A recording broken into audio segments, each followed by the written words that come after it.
వందనాలు దేవునికి స్తోత్రాలు. ఇప్పుడు నేను చెప్పబోతుంది మన వస్త్రాలు ఎలా ఉండాలి.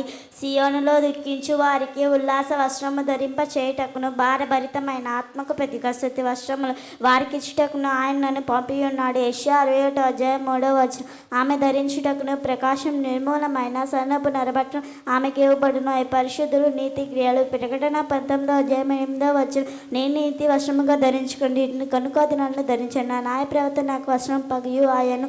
యోబు 29:14 ఆ జయించువాడు అలాగున తెల్లని వస్త్రం ధరించుకొని జీవ గ్రంథంలో నుండి అతని పేరంతా మాత్రము తుడిపి పెట్టాను. ప్రకటన 3:5 తన దాసం చూసి ప్రశస్త వస్త్రం త్వరగా తెచ్చి వీనికి కట్టి వీని ఉంగరం పెట్టి పాదములకు చెప్పులు తొడిగించి ఆయను.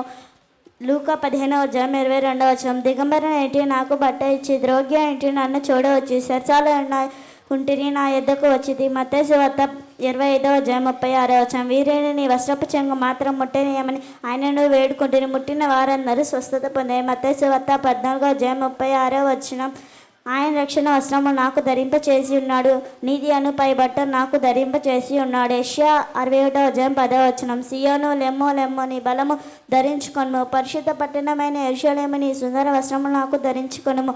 యెషయా 52:1 ఎల్లప్పుడూ తెల్లని వస్త్రం ధరించుకొని నీ తలకు నూనె తక్కువ చేయకము. ప్రసంగి 9:8 థ్యాంక్ యూ ఆల్.